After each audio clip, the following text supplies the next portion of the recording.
Hello everyone and welcome to The Mess. My name is Jake, also known as Palenque for Life, and in this video I wanted to do a plant highlight of plants that I think are a little bit weird. I wanted to highlight some plants in my collection that are just a little bit funky for one reason or another. So I'm just gonna get right into it. Let's see, I have all my plants on the floor here. Okay, for those of you who are into orchids, I think you'll appreciate this. For those of you who are not into orchids, I still think you'll find this kind of interesting. So, they're doing a stand-up. They're like the Rock'em Sock'em robots, like, who's gonna win? Who's gonna win? Who's gonna win? They're not even touching. This is a Paphiopedilum, also known as a slipper orchid. And it gets the name from that little pouch thing that looks like kind of like a little ballet slipper or something. And it's a whole mechanism that has to do with how it attracts insects. The insects will go into a certain area of the flower, but then it can't escape from the flower. So it has to go through a little opening like in the back or something. And when it escapes, it brushes up against the pollen, and that's how it pollinates. It's this crazy work of architecture in nature. It's so amazing. Orchids always blow my mind. And unlike Phalaenopsis, they bloom at the center. And look at these leaves, guys. Now I wanna show you guys the major difference between these orchids and your common Phalaenopsis orchids. So, oh, my hair is a mess, oh my God. I just got out of the shower, so it's like sticking to my forehead. But this is a common Phalaenopsis hybrid. This is a typical orchid that we're all used to seeing. It's this beautiful fuchsia color. I gotta cover my face so it focuses. I got it at the New York Botanical Garden. It has been blooming, wait for it, for 4 months. 4 months, people. This spike, it put out an initial arch of flowers, but as they were dropping off, these new buds came in and opened up. Do you see all of these roots? These are aerial roots. And in nature, this plant is actually clinging to the side of a tree, and it grows like this. Like if I'm the tree, here watch, this is Jake the tree right here. So this is how they grow in real life land, out in nature and all that good stuff. So they will attach to the tree, so they're epiphytic. Whereas these guys, you will not see any roots sticking out because these are not epiphytic. Unlike the Phalaenopsis, which likes to dry out in between waterings, it's an epiphyte, it likes air and water. These guys do not want to dry out. They want to stay moist all the time, and if they do dry out, the plant's probably going to decline in health. These flowers, for whatever reason, they remind me of War of the Worlds. You know that scene where like the snake thing comes in and stalks them in the basement? Or like the tripods, or like, I don't know, something about this just looks like an alien popping out of the ground or something. I don't know. Like, do you guys get what I'm saying? Are you like, Jake, how did you even make that connection? Look at this right here. This, oh my God, he's so dark in this. Ooh, he is plotting. Oh my God, okay, so this is gonna be a little bit weird, but look at that leaf right there. The veins are on point. Look at the red sinus. And I don't know if it's gonna come off. This leaf is starting to harden off, so it's not really red anymore, just the veins are. Wait, hold on, let me cover my face. Let me try to be a YouTuber for a second. I will put in some B-roll or just like some photos, I guess, of what the emerging leaves look like, because they emerge purple. But then as they grow, they turn red, and then they harden off to like a very dark, like olive green, almost black color with a red sinus. Now I bought this on Etsy purely because I love the picture of the mother plant. And apparently this was sourced from, oh, what are they called? Silver Chrome Gardens, which is like a really famous nursery for aroids and all that stuff. So apparently this is an ace of spades. Now, for those of you that have an ace of spades, it just doesn't want to focus. You know what? I just gotta show you my ace of spades. Hold on. So here is the ace of spades I have. This is probably the most common one. This is the one that probably was in TC years ago before they popped off. So that's what they usually look like when you see ace of spades. So apparently this is a seed-grown plant, and when you grow anthuriums from seed, you get variation among the siblings.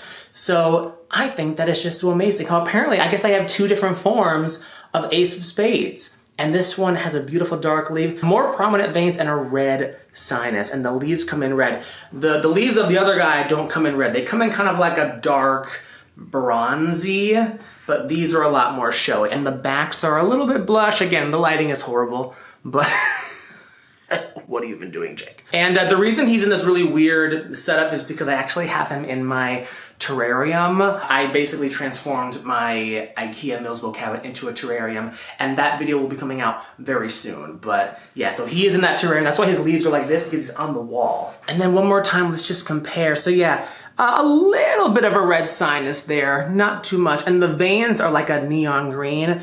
These colors are a little bit different, veins are different, and the red sinus is much more prominent, and the emerging leaf is different too.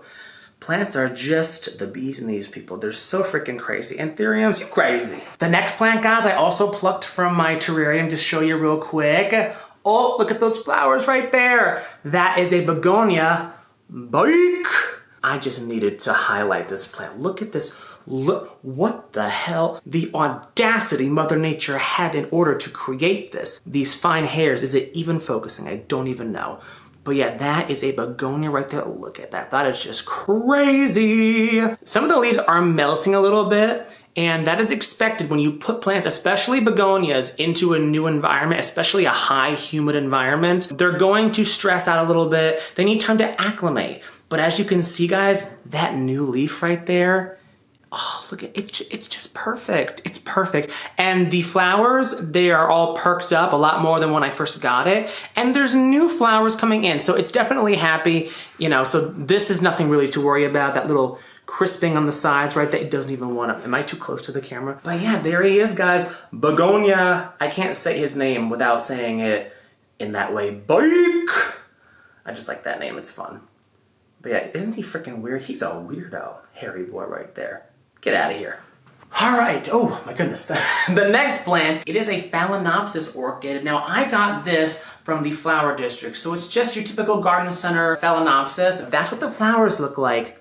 Very interesting coloration and pattern. Usually Phalaenopsis hybrids, they're not fragrant. They lose their fragrance when they're hybridized and cultivated over time. But species Phalaenopsis are fragrant and they smell lovely. They smell like floral arrangements or sometimes like lemon or something. But this one, you know what it reminds me of? When I went to Hawaii like over 10 years ago, they put leis on us.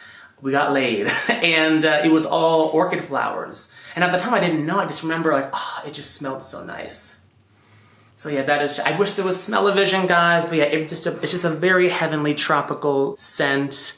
Anyway, I don't know how to describe the scent. All right, this next plant is one that's had quite a bit of a journey. I think a few years ago he was really expensive, but now he's dirt cheap and you find him everywhere. It's Philodendron Birkin. Now, you might be like, Jake, get that out of my face. The real reason I got it, guys, was because I had a pup and it was really, really white. And I wanted to put that pup in my terrarium to grow it out and see what it did. Because when the leaves come out and they're like mostly green, it's not really for me. But these leaves, I don't know, something about them, I just kind of dig them. I just kind of dig them. And when I do the terrarium tour, you are going to see what the pup looks like. He looks really, really white and really, really cool. I got this at Foliage Garden and they usually have pretty fabulous specimens there. Also, not for nothing, look at his trunk and look at the aerial roots. He's just like a little work of art. And I have nothing else that has this coloration or this patterning, so yeah, it fits well with my collection. So I just want to do a little highlight on this guy, a Philodendron Birkin.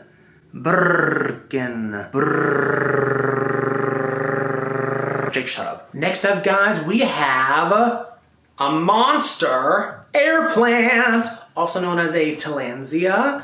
Now, air plants are pretty common. You see them sitting in those cute little like holders or whatever on office tables and windowsills and all that stuff. But not a lot of people grow big ones like this. Now, they're very slow growing, so you're gonna have to go out and find one that's this big. But a really cool way to display them is to literally hang them with some very thin, clear fishing wire, and it looks like they're floating. And I'll insert some B-roll of where I had this set up and how it just looks like he's floating. And by the way, guys, you look at these and you're like, Jake, How the heck do you water this thing? Why is it not in a pot? That's because they're air plants for a reason, guys. They love air more than they love water. When you put them in very, very bright light, they'll have nice red colors like this. Keep them in lower light, they will revert more to a darker green. And when it comes to care, guys, I literally just set this down in my bathtub, just shower it for like, you know, 30 minutes to an hour. And I do that once every like 2 weeks, I'm gonna be honest. And I've had him for several months and he's doing just fine. He's doing just fine, guys. What you wanna do is to not overwater them. I think people think that, oh geez, this thing is like, it has no pot and it can't retain any moisture, so I have to water it like every day. No, don't water it, don't mist it. Lay it down in your shower, just like that. Or prop it up on the side and just let the water run on it for like an hour. And do that once every 1 to 2 weeks. And when you take it out, just flip it upside down, just so that the water, you know, can drain out and all that stuff, so nothing is sitting in here. And then you just let it dry so it's not dripping all over the place, and then you just hang it back up for another, you know, week or two, depending on how much light it's getting. Ideally, you want to give it a lot of light because then it puts out a lot more beautiful colors like that, but they can handle low light as well, guys. I have a whole living wall of air plants. I actually have a video on that. I'll link it below. Yeah, go check that out if you're interested in hanging some beautiful air plants. They just look like works of art, guys. Look at this thing. Again, the audacity of Mother Nature. That's what this video should be called, the audacity of Mother Nature. Anyway. Next up, guys, we have some carnivorous plants. Just the fact that they're carnivorous plants makes them so weird and so wonderful, and I love it. But usually they look kind of weird too. So this is probably the most common one that you'll see, right? Let me take my face out of it. Maybe it'll focus. That is a Venus flytrap. It's getting a lot of light, so we're starting to get some of that nice deep red inside the traps. But this one here, look at that. It's mostly red with a little bit of green. It's like a maroon, burgundy red. These guys are so cool. Wait, hold on. I do this just for fun. Wait, hold on. Where's my chopstick? All right, guys, class is in session. So these little like eyelash hair things that look like teeth, those are not what set off the traps. Those are just what close off the trap. But when bugs go inside, there's little hairs inside and they have to be touched consecutively within about 15 to 20 seconds. So you have to touch one of the hairs inside, and then you have to touch another one within 15 seconds, and that is how you activate. Oh, that gets me every time. It is so funny. Wait, just one more, just one more. So one, and then. Oh my god, he's like holding on to it. Oh, he got...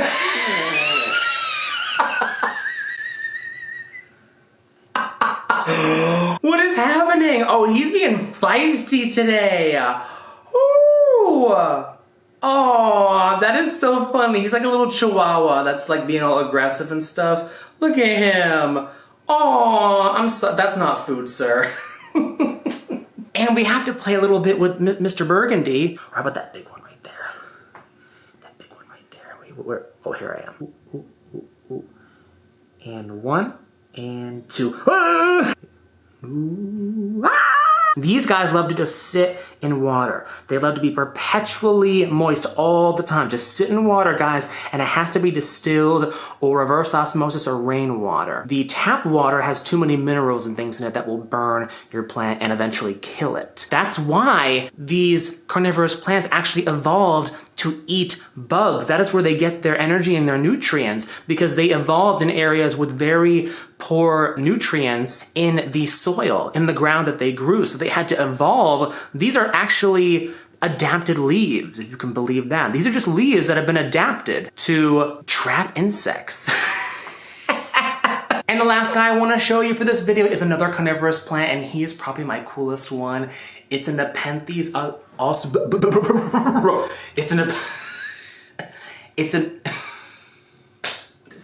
It's a Nepenthes, also known as a pitcher plant. Every leaf puts out a pitcher. That's the newest one. Look how much bigger it is. And again, you don't fertilize these guys. They're in their distilled water, which has nothing in it.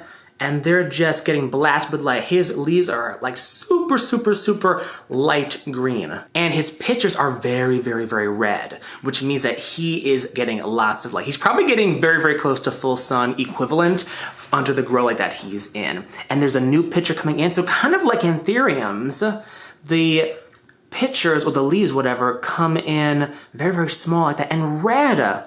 Look at that, just like an Anthurium, guys. Just like an Anthurium. So if you like Anthuriums, I think you'll like Nepenthes.